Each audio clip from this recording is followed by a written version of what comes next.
Are you over 50, single, and wondering if love has passed you by in these later years? If so, then I hope you will listen to my story and learn from my lesson.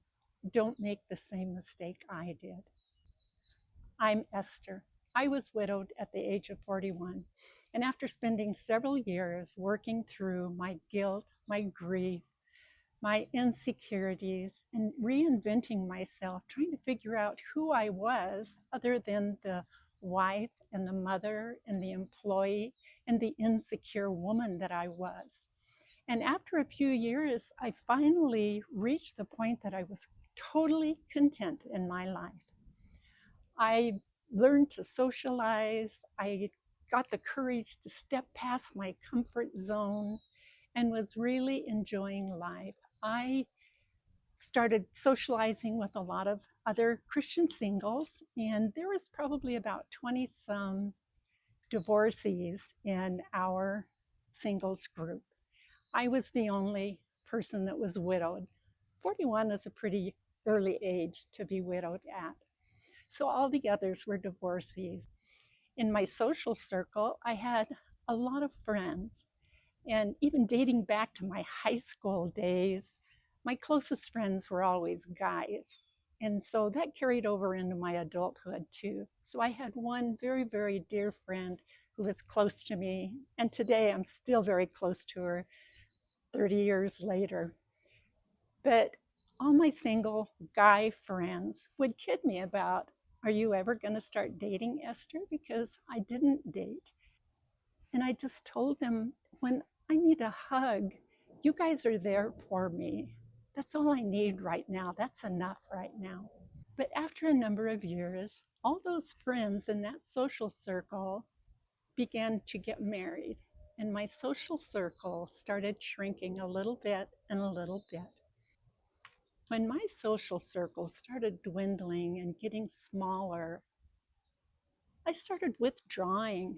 My friends would still invite me to do things with them, but if you've been single for some time, you know what it's like to be the only solo person there with a bunch of couples. And even though they didn't make me feel unwelcome, I'm the one that made myself feel uncomfortable. I'm the one that put that on myself, that I don't fit in anymore, that I don't belong in this group. And I was 41 at the time that I was widowed. And by the time I was turning 50, I was beginning to wonder, maybe I should start thinking about getting married. I'm not getting any younger. But as I was reaching that age 50, and my friends were all getting married, I began to start second guessing my single life and thinking, maybe I should get married. At the age of 52, an old acquaintance reappeared back into my life. And we did a lot of things together. And he kind of wanted to be dating partners, but I still wasn't quite ready for that. And I told him that. So after a while, I started thinking, he's good looking, he's active, he'd make a good husband. So I started convincing myself. And so one night we were having a really good time. My sister was over and her family, and we were having a lot of fun. So that evening, that nagging feeling got to me. And so I jokingly asked him, I said, are you still wanting to upgrade to boyfriend, girlfriend instead of just friends? And of course, he said yes. And probably about 10 months later, we were married. You know, it didn't take me but a short time. It was within that first year that I realized I'd made a mistake. I had married a very dear friend, and we kept trying to make a go of it. And I think it was maybe 3 days after our third anniversary, we parted ways. I realized what I had done was I let those nagging feelings convince me that I was in love, but I'd made a mistake. I settled when it came to love. If it really is love, you'll know it. You'll know those feelings are genuine, and you won't have to convince yourself that it is love. I'm sharing this story of my mistake with you because I'm hoping that you won't make the same mistake. So I want to give you a little advice about being content. Being content doesn't mean that you don't desire more. Being content means you're thankful for what you have, but you're patient for what's to come. When we're single, and especially in our retirement years, there's so many of us who have been widowed in retirement, and we would love to have that companionship again.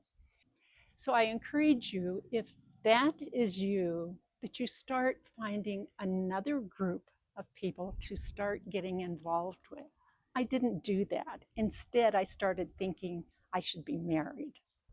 Settling for the sake of hoping to be in love isn't worth it. I was much happier in my single life than I was trying to make a marriage work that shouldn't have happened in the first place. And so if you're hoping and praying that love will one day find you again, don't give up hope. I was widowed at the age of 41.